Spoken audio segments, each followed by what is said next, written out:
జాతకాలనేది కేవలం వ్యాపారం పెంచుకోవడం కోసం, చనిపోతారనే దీనికోసం చేసేవి ఉంటాయా? లేకపోతే హెల్త్ రిలేటెడ్ కూడా ఉంటుందా సార్ ఇది? జాతకం అనేది మనం పుట్టినప్పుడు ఒక 7 మనుషులు పుడతారు. అదే ముహూర్తంలో. అందుకనే మీకు ఒక సేయింగ్ ఉంది. ఒక మనిషిని పోలిన వాళ్ళు 7 ఉంటారు. 7 ఉంటారని. అవును. సో 7 ఉంటారు, 7 జాతకాలు ఉంటాయి. ఆ లగ్నంలో పుట్టినటువంటి వాళ్ళవి, ఆ సెకండ్లో పుట్టినటువంటి వాళ్ళవి. సో ఆ సెకండ్లో పుట్టినటువంటి వారికి మొత్తం జాతకంలో మనకు లగ్నం తనుభావం నుండి వ్యయభావం అని 12 భాగాలు ఉంటాయి కుండలిలో. ఈ 12 భాగాల్లో మనం ఏ భాగంతో ఒకటో భాగం నుండి స్టార్ట్ చేస్తే ఒకటో భాగం ఏమిస్తుంది మనకు అంటే ఆ మనిషి బాడీ లాంగ్వేజ్ ఎట్లుంటుంది, ఆ మనిషి ఎట్లా పుడతాడు, లావుగుంటాడా, ఎట్లుంటాడు, ఎంటికలు ఎట్లుంటాయి, హెయిర్ బాగుంటుందా, తెల్లగా ఉంటాడా, నల్లగా ఉంటాడా, ముఖంలో కళ ఉంటుందా, సో తొడలు ఎట్లుంటాయి, కాళ్ళు ఎట్లుంటాయి, సో ఇవన్నీ డిసైడ్ చేస్తాయి. ఫస్ట్ది. రెండవ భావం ఏం డిసైడ్ చేస్తుంది అంటే ఈ వ్యక్తి ఏం చదువుకుంటాడు, ఈ వ్యక్తి ధనం ఎట్లా పరిస్థితి ఏంది, ఈ వ్యక్తి ఎంత సంపాదిస్తాడు, ఈ వ్యక్తి ఎన్ని కోట్లు సంపాదిస్తాడు, ఈ వ్యక్తి జాబ్ చేస్తాడా లేకపోతే జాబులు ఇస్తాడా, ఇది ఉంటుంది. మూడోది ఇతని ఫ్యామిలీకి సంబంధించి అన్నదమ్ములు సపోర్ట్ చేస్తారా చెయ్యరా, అక్క చెల్లెలు సపోర్ట్ చేస్తారా చెయ్యరా, ఈయనకు పాలివాళ్ల పరిస్థితి ఏంది అంటే వంశంలో వీళ్ళకి సపోర్టింగ్ ఉందా లేదా, ఈయన వంశం వల్ల నాశనం అవుతాడా కలిసి వస్తుందా, ప్లస్ ఈయనకు ప్రాపర్టీ తల్లిదండ్రుల నుండి కలిసి వస్తుందా నాశనం అవుతాడా, ఇది ఉంటుంది. నాలుగవది తల్లికి సంబంధించి ఆ తల్లి హెల్త్ ఎట్లుంటుంది, తల్లి ఎన్ని రోజులు బతుకుతుంది, ఆ తల్లి ఎప్పుడు చనిపోతుంది అంటే ఈ వ్యక్తి జాతకములో తల్లి ఎప్పుడు చనిపోతుంది అనేది డిసైడ్ చేసి ఉంటుంది. సో ఐదోది ఈయనకు సంతానం ఉందా లేదా, ఈ పుట్టినటువంటి మనుషులకి సంతానం ఉందా లేదా, సంతానములో ఎన్ని రోజులు, ఒకవేళ పుడితే ఆటిజంతో పుడతారా లేకపోతే హార్ట్ ప్రాబ్లంతో పుడతారా పిల్లలు, సో డెలివరీలోనే అబార్షన్ అయి చనిపోతారా లేకపోతే డెలివరీలో చనిపోతారా లేకపోతే పుట్టినప్పుడు డెలివరీలో తల్లి చనిపోతుందా, ఇది 5వ ఇల్లు చెప్తుంది.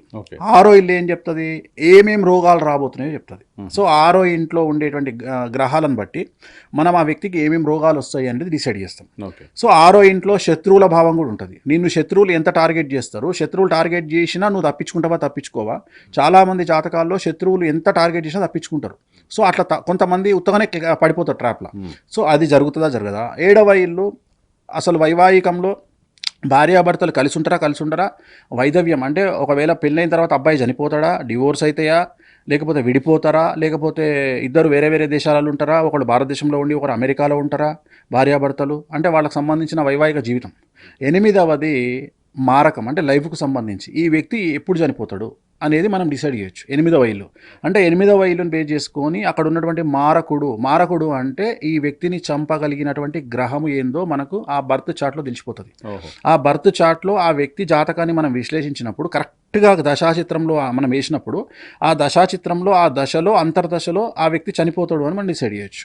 అంటే మనం అప్రాక్సిమేట్లీ మనం ఒక 40 రోజులు మనం వేయొచ్చు. అంటే 40 రోజులు అంటే ఇక పలానా డిసెంబర్లో ఇప్పుడు మనం మాట్లాడుకున్నట్టు అబ్బాయి జాతకాన్ని విశ్లేషించి ఏం చేసిన అంటే డిసెంబర్ నెలలో నేను అప్రాక్సిమేట్లీ ఏం చేసిన అంటే నవంబర్ 25 నుండి జనవరి 10 లోపు నువ్వు చనిపోతావని డిసైడ్ చేసిన. ఇది ఆ పీరియడ్. ఈ పీరియడ్ అంటే 40 రోజుల పీరియడ్లో జరిగింది ఇన్సిడెంట్. సో అట్లా 40 రోజులు, అది 8వ ఇల్లు. 9వ ఇల్లు అనేటువంటిది తండ్రికి సంబంధించి తండ్రి ఎలా ఉండబోతుండో. ఒకవేళ కొంతమంది మనం చూస్తుంటాం పిల్లగాడు పుట్టిన కొన్ని రోజుల్లో, ఎగ్జాంపుల్ ఒక నక్షత్రంలో పుడితే తండ్రి చనిపోతాడు అని ఉంది శాస్త్రంలో, అది తెలుసు అందరికీ, మూలా నక్షత్రం. సో అట్లా పుట్టినప్పుడు మూలా నక్షత్రం 3వ పాదంలో తండ్రికి గండం అంటారు. సో అట్లనే మనం అంచనా వేసినప్పుడు ఆ తండ్రి ఎన్ని రోజులకు చనిపోతాడు. ఇప్పుడు ఉదాహరణ నా జాతకంలో నేను 76లో పుట్టిన, మా నాన్న 87లో చనిపోయాడు, అంటే 11 సంవత్సరాలు చనిపోయాడు. సో నా జాతకంలో యోగం ఉంది. మా నాన్న 6 నెలల ముందే నాకు చెప్పి నేను ఉండను ఎక్కువ రోజులు, సో నీకు నేను ఉడకలగం చేస్తున్నా అని చెప్పేసి 6 నెలల ముందు ఉడకలగం చేసినాక నాకు జూన్లో ఉడకలగం చేస్తే సెప్టెంబర్లో చనిపోయాడు ఆయన. అంటే అంత క్యాలిక్యులేషన్. సో ఆయన పెద్ద పండితుడు, జ్యోతిష పండితుడు. సో ఇట్లా మనం 9వ ఇల్లుని బేస్ చేసుకొని మనం తండ్రి పరిస్థితి ఏంది ప్లస్ తండ్రి నుండి రావాల్సిన ప్రాపర్టీ పిత్రార్జితం ఏంది అనేది మనం డిసైడ్ చేయొచ్చు. అట్లనే 10వ ఇల్లు అనేటువంటిది రాజ్యస్థానం. మీకు రాజకీయంగా ఎలాంటి పరిస్థితులు ఉన్నాయి, మీరు పొలిటికల్ అవుతారా, సినిమా యాక్టర్ అవుతారా, మీరు ఏమవుతారు, సో ఇవన్నీ డిసైడ్ చేయొచ్చు. 11వ ఇల్లు మీ ప్రాపర్టీస్ ఏంది, మీరు లగ్జరీస్, మీరు ఇప్పుడు ఇవాళ మనం గజకేసరి యోగం అంటాం. అంటే ఇవాళ మనం గజాలను పెంచలేం. ఎగ్జాంపుల్ ఆ గజాల ప్లేస్లో వచ్చిన ఏంది, రేంజ్ రోవరు, పోర్షే కార్, అంటే లగ్జరీ కార్ ఏవైతే మైలేజ్ 5 నుండి 7 ఇస్తాయో లీటర్కు, వాటిని మనం గజాలు అంటాం, అంటే ఏనుగులు. వాడు ఏనుగులు మేపినట్టే ఉంటుంది వాళ్ళ పరిస్థితి. సో లగ్జరీ విల్లాస్ ఉన్నాయా లేవా అనేది 11వ ఇల్లు డిసైడ్ చేస్తుంది. ఇక 12వ ఇల్లు డిసైడ్ చేసేది ఏంటంటే నువ్వు ఏం కోల్పోతావు లైఫ్లో అనేది డిసైడ్ చేస్తుంది. అక్కడ ఉన్నటువంటి దాన్ని బట్టి నువ్వు అది కోల్పోతావు అనేది. ఉదాహరణ రవి ఉన్నాడు అనుకో, తండ్రిని కోల్పోతావు. చంద్రుడు ఉన్నాడు అనుకోండి, మానసికంగా పరిస్థితులు వస్తాయి. మగవాళ్ళు ఆడవాళ్ళకు సంబంధించి వేరే వేరే ఉంటాయి. ఆడవాళ్లకు శుక్రుడు ఉన్నాడు అనుకోండి, అప్పుడు వాళ్ళకు యూట్రస్ ప్రాబ్లం వస్తుంది. మగవాళ్ళకు చంద్రుడు ఉన్నాడు అనుకోండి, మానసిక ఇబ్బందులు వస్తాయి. గురువు ఉన్నాడు అనుకోండి, యాంగ్జైటీ డిజార్డర్స్ ఉంటాయి. బుధుడు ఉన్నాడు అనుకోండి, థైరాయిడ్ ప్రాబ్లమ్స్ వస్తాయి. సో 12వ ఇల్లు అనేది వ్యయం అంటే ఖర్చు. సో ఇక్కడ ఇట్లా ఒక బాక్స్ నుండి మొదలుకుంటే 12 బాక్సుల వరకు మనం ప్రతిదీ కూలంకషంగా డిసైడ్ చేయొచ్చు. కానీ దీనికి ఖచ్చితమైనటువంటి సమయం అనేటువంటిది ఉండాలి. పుట్టిన డేటు, నెల, సంవత్సరంతో పాటు సమయం మస్ట్. ఇక్కడ ఈ సమయాన్ని బేస్ చేసుకొని మనం ఏదైనా ప్రిడిక్ట్ చేయొచ్చు. అసలు రోగాలు కూడా ప్రిడిక్ట్ చేయొచ్చు. అసలు డివోర్స్ అనేది చాయ్ తాగినంత పని. ఒక మనిషి భార్యాభర్తలు విడిపోరా అని చెప్పడం అనేటువంటిది అసలు అది చాలా చిన్న విషయం. మంచినీళ్ళు తాగినట్టే, పెద్ద విషయమే కాదు అది. డెత్ గురించే చెప్పొచ్చు, ఇది చిన్న విషయం ఇది. కాకపోతే ఇక్కడ ఉన్న ప్రాబ్లం ఏంటంటే సైన్స్ను ముందుకు తీసుకెళ్ళడానికి జరిగేటువంటి ప్రక్రియ, సెఫాలజిస్టులు ముందుకు తీసుకెళ్ళడానికి జరిగేటువంటి ప్రక్రియ. ఉదాహరణ, ప్రతి ఎలక్షన్లోనూ నాకు తెలిసి 70%, 60% సక్సెస్ రేట్ కూడా ఉండదు సెఫాలజిస్టులు. కానీ ప్రతి సంవత్సరం ప్రతి ఎలక్షన్లలో వాళ్ళు ముందుంటారు. ప్రీ పోల్ అంటారు, ఎగ్జిట్ పోల్ అంటారు, లోటపీస్ అంటారు, లోకనాథం అంటారు. వాళ్ళ గురించి ఛానల్స్ అన్ని డిబేట్లు పెడతాయి. మరీ ముఖ్యంగా బాబా వంగా జ్యోతిష్యం సంచలనం అని చెప్పేసి గత 10 రోజుల నుండి సంచలనాలు పెడతాయి. సర్వం నాశనం అని చెప్పి చూపించుకుంటారు. కానీ వేణుస్వామి మీనరాశి వాళ్ళకు టార్చర్ ఉంది అనగానే ఎవడో పెట్టి తిడతాడు, వేణుస్వామి చెప్పిండు నెగిటివ్ అని. మీరు అట్లనే ఎంకరేజ్ చేస్తే దీని అమ్మ 3 జాతకాలు చెప్తాం మనం, మీరు ఎంకరేజ్ చేస్తే. కానీ ఎంకరేజ్ చేసే పరిస్థితి మన తెలుగు రాష్ట్రాల్లో లేదు. బాంబేలో ఉంది. అందుకనే ఏం చేస్తున్నాం, హిందీలో చెప్పాలి అనే ప్రయత్నం ఎక్కువ చేసుకొని నేను అక్కడే చెప్పుకుంటున్నాను. ఇప్పుడు హిందీకి ఏంది అంటే వాళ్ళు మనకు నిజాలు కావాలంటారు. నువ్వు అబద్ధం చెప్పకరా భయ్, నాకు సొల్లు చెప్పక, నాకు నిజాలు చెప్పు, నాకు ఏం ప్రాబ్లం ఉంది, హెల్త్ ప్రాబ్లం ఏముంది.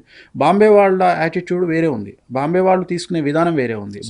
మెడికల్ ఆస్ట్రాలజీ స్టార్ట్ చేస్తున్నారు. మెడికల్ ఆస్ట్రాలజీ ఆల్రెడీ మెడికల్ ఆస్ట్రాలజీలో ఉన్నా ఆల్రెడీ. అంటే జనాలకు మెడికల్ ఆస్ట్రాలజీ, ఇప్పుడు ఎగ్జాంపుల్ చెప్తా. నాకు హైదరాబాద్లో చాలామంది డాక్టర్స్ తెలుసు. ఇప్పుడు ఎగ్జాంపుల్ న్యూరోఫిజిషియన్ ఉన్నాడు. నేనేమంటా అంటే యాంగ్జైటీ, ఇప్పుడు అమెరికాకి ఇండియాకి తేడా చెప్తా నేను. ఇండియాలో మానసికమైన ఇబ్బందులు వస్తే ఫస్ట్ జ్యోతిష్యం జరిగిపోతారు. ఇండియాలో ఏ ప్రాబ్లం వచ్చినా జ్యోతిష్యం జరిగిపోతారు. అమెరికాలో ఏ ప్రాబ్లం వచ్చినా సైకియాట్రిస్ట్ దగ్గర పోతారు. అమెరికాకు ఇండియాకు ఉన్న తేడా ఇది. కానీ నేనేం చెప్తా అంటే చాలామంది ఇక్కడ మనకు తెలుగు వాళ్ళు కూడా ఏం చేస్తారంటే, తెలుగు వాళ్ళు ఇన్ ద సెన్స్ ఇండియన్స్ ఏం చేస్తారంటే, ఒక వ్యక్తి మానసికంగా ఏమైనా డిస్టర్బ్ కాగానే ఫస్ట్ సైకియాట్రిస్ట్ దగ్గర తీసుకుపోతారు. ఆ పని చేయొద్దు. ఫస్ట్ అతన్ని న్యూరోఫిజిషియన్కి చూపించాలి, నరాల డాక్టర్ చూపించాలి. ఎందుకంటే జాతకంలో నరాల డాక్టర్కి ఎందుకు చూపించాలని చెప్తున్నా అంటే, మనకు స్ట్రెస్ లెవెల్స్ చాలా ఎక్కువైపోయినాయి బికాజ్ ఆఫ్ కాంపిటీషన్. మనము ఎంత కాంపిటీషన్లో ఉన్నామంటే, మనము ఒక రకంగా చెప్పాలంటే కార్ కంటే స్పీడ్గా పరిగెత్తుతున్నాం మన లైఫ్ స్టైల్. సో దీనివల్ల ఏమవుతుంది అంటే మనం స్ట్రెస్ను హ్యాండిల్ చేయలేకపోతున్నాం. రెండోది ఏంటంటే నరఘోష, మన మీద దిష్టి. మనం మంచి కారు కొనుక్కుంటే దిష్టి, అన్నిటికంటే ముఖ్యం దిష్టి. రెండవది, ఈ మధ్యన ఎవరు అవునన్నా కాదన్నా బ్లాక్ మ్యాజిక్ ప్రయోగాలు ఎక్కువ జరుగుతుంది. ఎందుకుండదు చెప్తా. సో ఈ కాంపిటీషన్ పీరియడ్ ఏమవుతుందంటే, ఇప్పుడు పిల్లలు ఉన్నారు, మగ పిల్లలకి ఏముంది, ఇప్పుడు మంచి అమ్మాయి భార్యగా రావాలి అంటే డబ్బులు బాగా సంపాదించాలి. ఆ బయట అవకాశాలు చూస్తేనేమో ఆడపిల్లలకు ఉన్న అవకాశాలు వేరు, మగపిల్లలకు ఉన్న అవకాశాలు వేరు. ఉదాహరణ, ఆడపిల్లలకు 80% అవకాశాలు ఉంటే మగపిల్లలకు 20% అవకాశాలు ఉన్నాయి. వీళ్ళు కాంపిటీషన్ ఫీల్ అవుతున్నారు. సో ఆటోమేటిక్ ఏమవుతుంది అంటే, మెదడులో స్ట్రెస్ అనే దాని వల్ల న్యూరోలాజికల్ ప్రాబ్లమ్స్ వస్తాయి. దీన్ని తల్లిదండ్రులు ఏమనుకుంటారు, సైకియాట్రిక్ డిజార్డర్ అనుకుంటారు. కానీ కాదు, ఇది ఓన్లీ న్యూరోలాజికల్ ప్రాబ్లం. అందుకని న్యూరోఫిజిషియన్ దగ్గర తీసుకపోతే మన బ్రెయిన్లో జరిగేటువంటి కొన్ని రసాయనాల రిలీజు, కొన్ని కెమికల్స్ వల్ల ప్రాబ్లం వస్తుంది. సో దానివల్ల చికాకులు రావడము, డిప్రెషన్ రావడము. సో దీనికి న్యూరోలాజికల్గా ఒక నార్మల్ మెడిసిన్ ఇస్తే సరిపోతుంది. కానీ సైకియాట్రిక్ దగ్గరికి పోయినప్పుడు ఏమవుతుంది అంటే, ఫస్ట్ ఇచ్చే మెడిసిన్ స్లీపింగ్ మెడిసిన్. ఫస్ట్ వాళ్ళు ఇచ్చే మెడిసినే స్లీపింగ్ మెడిసిన్. ఎప్పుడైతే స్లీపింగ్ మెడిసిన్కి పోయిర్రో మీరు ఇంకా ఫుల్ స్టాప్ పెట్టుకున్నట్టే లైఫ్కు. ఎందుకంటే ఆ టాబ్లెట్ వాడడం వల్ల, ఒక టాబ్లెట్ ఉంది జెడ్తో స్టార్ట్ అవుతుంది, ఎవరైనా ఆ టాబ్లెట్ వాడతారు స్ట్రెస్ ఫీల్ కాగానే. అది ఏమవుతుంది అంటే అడిక్షన్కు క్రియేట్ అవుతుంది. అది ఒక 15 రోజులు వేసిరంటే 16వ రోజు అది లేకపోతే మీకు నిద్ర పట్టదు. అట్లా మీరు 3 నెలల తర్వాత మనిషి కాలేరు, ఇక మీ చేతుల నుండి వెళ్ళిపోయి సబ్జెక్ట్ వెళ్ళిపోతుంది చేతుల నుండి. సో ఇలాంటి మిస్టేకులు జరుగుతాయి. అదే న్యూరోఫిజిషియన్ దగ్గరికి పోతే అలాంటి తప్పులు చేయరు. సో ఇంకొక ప్రాబ్లం ఏంటంటే, చాలామంది తెలియని విషయం ఏంటంటే, మనం వేసుకునే జీన్స్ ప్యాంట్ వల్ల చాలామంది మగవాళ్లకు ప్రాబ్లమ్స్ వస్తాయి. ఏం ప్రాబ్లం వస్తుంది? మీకు ఏమవుతుందంటే డ్రైవింగ్ చేసేటప్పుడు మన సీటింగ్ కంఫర్టబుల్ పొజిషన్ ఉండదు. మనం కూర్చున్నప్పుడు ఏమవుతుందంటే మన పొట్ట జంప్ అవుతుంటుంది స్టీరింగ్ మీద. బక్కగా ఉన్న వాళ్ళకి ఏం ప్రాబ్లం లేదు. ఇక్కడ లావు ఉండే వాళ్ళు స్టీరింగ్ కూర్చున్నప్పుడు మనం టైట్ జీన్స్ ప్యాంట్ వేసుకున్నప్పుడు మీకు ఏమవుతుందంటే ఈ బ్రీతింగ్ అనేది లోపలికి సరిగా పోక లోపల నుండి గ్యాస్ రిలీజ్ అయ్యి ఈ గ్యాస్ లోపల నుండి బయటకు వచ్చి బ్రీతింగ్ పైనుండి తీసుకున్న గాలి ఈ రెండిట్లా చోకింగ్ అవుతుంది. చోకింగ్ అయినప్పుడు మీకు ఏమవుతుంది అంటే ఒక రకమైన గ్యాస్ ఫామ్ అయ్యి ఆ గ్యాస్ బయటికి రాకుండా మీకు బ్రెయిన్ ఎఫెక్ట్ అవుతుంది. దీనివల్ల ఏమవుతుంది అంటే మీకు రాత్రిపూట నిద్ర పట్టదు, చౌకింగ్స్ వస్తాయి. అంటే మీకు కడుపులో గ్యాస్ అట్లనే ఉండిపోయి ఇట్లా అనాలనిపిస్తుంది. అంటే బ్రీతింగ్ అందదు మీకు. అంటే ముక్కు ద్వారా కాకుండా నోటి ద్వారా బ్రీతింగ్ దీనికి కారణం ఏంటి అంటే గురువు ఎవరికైతే 6లో కానీ 12లో కానీ 8లో కానీ ఉంటాడో అప్పుడు వీళ్ళకి ప్రాబ్లమ్స్ వస్తాయి. సో దీనికి ప్రధానమైన కారణం ఏంటి అంటే కడుపు టైట్ అవ్వడం వల్ల జనరల్గా మనకు మైండ్ నుండి పొట్టకు సంకేతాలు వస్తాయి. కానీ ఇక్కడ రివర్స్ ఏంటంటే పొట్ట నుండి మైండ్కి సంకేతాలు వెళ్తాయి. అంటే ఎప్పుడైతే పొట్టలో గ్యాస్ ఫామ్ అయిందో ఇమీడియట్గా యాంగ్జైటీ స్టార్ట్ అవుతుంది. యాంగ్జైటీ స్టార్ట్ ఏమవుతుంది? క్లాస్ట్రోఫోబియా వస్తుంది. క్లాస్ట్రోఫోబియా అంటే మనం చిన్న రూమ్లో పెడితే చాలామంది మీరు అబ్జర్వ్ చేస్తే సిటీ స్కాన్ తీసుకునే వాళ్ళు, ఎంఆర్ఐ తీసుకునే వాళ్ళు ప్యానిక్ అవుతారు. అంటే మీరు అబ్జర్వ్ చేస్తే ఆ రేడియాలజిస్ట్ అడిగితే చెప్తాడు. ఎందుకంటే దాని లోపల వండుకుంటే వాడు ఏదో గుహలకు పోతున్నట్టు లేకపోతే వాడిని ఏదో తాళ్ళతో కట్టి మీరు అబ్జర్వ్ చేయండి, మిమ్మల్ని కుర్చీలో కూర్చోబెట్టి కట్టేస్తే మీరు ఎట్లా ఫీల్ అవుతారు 10 నిమిషాలు. సో దాన్ని క్లాస్ట్రోఫోబియా అంటారు. సో ఆ ఫోబియా వల్ల కొంతమందికి డెత్ ఫోబియా ఉంటుంది. సో ఇవన్నిటికీ కారణం ఈ గురువు నీచంలో ఉండడం. గురువు ఎవరికైతే నీచంలో ఉంటాడో దాని అర్థం ఏంటంటే గొంతు నుండి బొడ్డు వరకు వాళ్ళకి సమస్యలు ఉంటాయి గురువు నీచంలో ఉంటాయి. సో దీనివల్ల యాంగ్జైటీ డిజార్డర్. మీకు యాంగ్జైటీ స్టార్ట్ అయ్యేది స్టమక్లో, చాలామంది బ్రెయిన్లో అనుకుంటారు, ఇక్కడ స్టార్ట్ అవుతుంది. ఎప్పుడైతే గ్యాస్ ఫామ్ అవుతుందో ఈ గ్యాస్ ఫామ్ అయ్యి ఆ గ్యాస్ ఎక్కడికి పోతుంది? ఒక్కొక్కసారి గ్యాస్ వెన్నుపూసను కొట్టచ్చు. అంటే గ్యాస్ వెన్నుపూసను కొట్టినప్పుడు మీకు బ్యాక్ పెయిన్ వస్తుంది. మీరు అదే బెడ్ మీద వండుకొని కొద్దిగా ఇట్లా అట్లా ఊపినప్పుడు గ్యాస్ రిలాక్స్ అయ్యి బయటికి వెళ్ళిపోయింది అనుకోండి, యూ ఫీల్ కంఫర్ట్.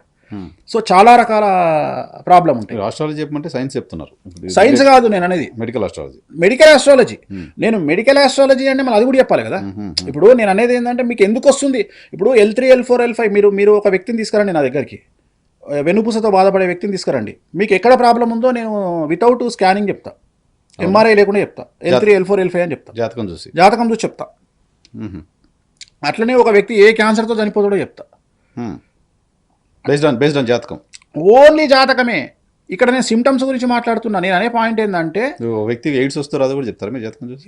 హెచ్ఐవి వస్తుందా రాదా అనేది 100% చెప్తా. మీకు జాతకంలో రవి, కుజ, కేతువులు కలిసి 6వ ఇంట్లో ఉంటే 12వ ఇంట్లో ఉంటే 1,00,00,000% ఆ వ్యక్తికి హెచ్ఐవి వచ్చే అవకాశం ఉంది, లేదా సిఫిలిస్ కానీ గనేరియా కానీ వచ్చే అవకాశం ఉంది. ఈవెన్ క్యాన్సర్ చెప్పగలరా మీరు? Even cancer is very easy. ఎందుకంటే చాలా ఈజీ కదా, కేసులు ఎక్కువ ఉన్నాయి ఈ మధ్యన. సో క్యాన్సర్ అనేది చాలా ఈజీ. సో ఇప్పుడు రోగం వస్తా లేదా భవిష్యత్తులో రోగం వస్తా లేదా చెప్తారు? 100% చెప్తా. కాజ్ ఆఫ్ డెత్ చెప్తా నేను. వాళ్ళు హాస్పిటల్ పోయి టెస్టులు చేసే అవసరం లేదు. వేరే సమ దగ్గరికి సార్ ఏ హాస్పిటల్లో టెస్టులు చేయకముందే నేను చెప్తా సార్. నేను హాస్పిటల్లో మీరు టెస్ట్ చేయించుకోకముందే ఇది కన్ఫర్మ్ అవుతుందా కాదా అని చెప్తా. ఇప్పుడు ఉదాహరణ, దీనికి కారణం ఏంటి అంటే ఫస్ట్ నీకు మెడికల్ నాలెడ్జ్ అనేది అవసరం సార్. ఇప్పుడు జ్యోతిష్యం అనేది పొలిటికల్గా జ్యోతిష్యం చెప్పాలంటే నీకేం కావాలా? పొలిటికల్ నాలెడ్జ్ ఉండాలి. 2 తెలుగు రాష్ట్రాల మీద నీకు పొలిటికల్ నాలెడ్జ్ ఉండాలి. సో ఆ నాలెడ్జ్ ఉంటేనే నువ్వు జ్యోతిష్యం చెప్పడానికి రైట్స్. అంటే భారతదేశ జ్యోతిషం మన పొలిటికల్ స్ట్రాటజీ వేరు, తెలుగు రాష్ట్రాల పొలిటికల్ స్ట్రాటజీ వేరు. నేను అదే చెప్తున్నా. సో దీన్ని కమాండ్ చేయగలిగి దీని మీద నీకు అవగాహన ఉంటే నువ్వు పొలిటికల్ నాలెడ్జ్ చెప్పొచ్చు. అట్లానే లేడీస్ మీద నీకు కమాండింగ్ ఉండి వాళ్ళ ప్రకృతిపరమైనటువంటి ధర్మాల మీద కమాండింగ్ ఉంటే నీకు ఉమెన్ ఆస్ట్రాలజీ చెప్పొచ్చు. అట్లనే మెడికల్ టర్మినాలజీ ప్రకారము నీకు ఎయిడ్స్ అంటే హెచ్ఐవి అంటే ఏంది? చాలా మంది హెచ్ఐవి ఎయిడ్స్ 2 ఒకటే అనుకుంటారు. హెచ్ఐవి వచ్చినప్పుడు దాన్ని హెచ్ఐవి అంటారు, అది 5 ఏళ్ల తర్వాతనో 6 ఏళ్ల తర్వాతనో ఎయిడ్స్గా రూపాంతరం చెందుతుంది, దాన్ని ఎయిడ్స్ అంటారు. సో ఈ 2 ఒకటే అనుకుంటారు. కాదు, హెచ్ఐవి వేరు, ఎయిడ్స్ వేరు. ఇది స్టార్ట్ అయినప్పుడు హెచ్ఐవి, ముదిరినప్పుడు ఎయిడ్స్. సో అట్లనే కొన్ని ఇప్పుడు క్యాన్సర్ రాగానే చచ్చిపోతాడు అనుకుంటారు. కొన్ని క్యాన్సర్ల వల్ల డెత్ ఉండదు. డెత్ రేటు 0.1% ఉంటుంది. ఉదాహరణ తీసుకుందాము, స్పర్మ్ క్యాన్సర్ అని ఒక క్యాన్సర్ ఉంటుంది, దానికి డెత్ అనేది ఉండదు. అట్లనే టెస్టికల్ క్యాన్సర్ ఉంటుంది, దానికి డెత్ ఉండదు. అట్లనే థైరాయిడ్ క్యాన్సర్ ఉంటుంది, దానికి డెత్ ఉండదు. నేను అనేది డెత్ రేటు గురించి మాట్లాడుతున్నా. అంటే 100 మందికి వస్తే ఒక 2-1 చనిపోతారు, 98% బతుకుతారు. సో అట్లనే కొన్ని క్యాన్సర్లకు ఎక్కువ డెత్ రేట్ ఉంటుంది. ఉదాహరణ బ్లడ్ క్యాన్సర్ ఉంటుంది, బోన్ క్యాన్సర్ ఉంటుంది. సో నేను అనేది ఏంటంటే చాలా రకాల క్యాన్సర్. నా పాయింట్ ఏంటంటే మీరు బేస్డ్ ఆన్ దేర్ జాతకం. కుండలి. ఎగ్జాక్ట్లీ మీరు రోగం ఏంటో చెప్తారు, ఏ రోగం రాబోతుందో చెప్తాం, ఎప్పుడు వస్తుందో కూడా చెప్తారు. ఎప్పుడు వస్తుందో కూడా చెప్తాం. ఉదాహరణ ఇప్పుడు టైప్ 1 డయాబెటిక్ ఉంది, మ్మ్. పుట్టగానే నీకు ఎన్ని రోజుల్లో టైప్ 1 డయాబెటిక్ వస్తుందో చెప్తాం. జనరల్గా టైప్ 2 అనేది ఆల్మోస్ట్ చాలా స్ట్రెస్ తీసుకున్న ప్రతి ఒక్కడికి 40 అయిన తర్వాత వస్తుంది. అది చెప్పాల్సిన పని లేదు, అది చెప్తే ఉమ్మేస్తారు నన్ను, అది చెప్పాల్సిన పని లేదు. టైప్ 1 గురించే మాట్లాడుతున్నా. టైప్ 1 డయాబెటిక్ అనేది ఎవరికి వస్తుందో నేను చెప్తా. నేను అనేది టైప్ 1 డయాబెటిక్ రావాలంటే సో ఒక వ్యక్తి జాతకం చూస్తే ఆడు పొలిటీషియన్ అవుతాడా, సెలబ్రిటీ అవుతాడా, వికార్ అవుతాడా, డబ్బులున్నోడు అవుతాడా, ఉద్యోగస్తుడు అవుతాడా, బిజినెస్ మెన్ అవుతాడా, ఎస్ రోగాలతో పోతాడా, ఎస్ యాక్సిడెంట్ లో పోతాడా, Yes. Everything you can scan. Yes అందువల్లనే జనాలు నా దగ్గరికి వస్తున్నారు.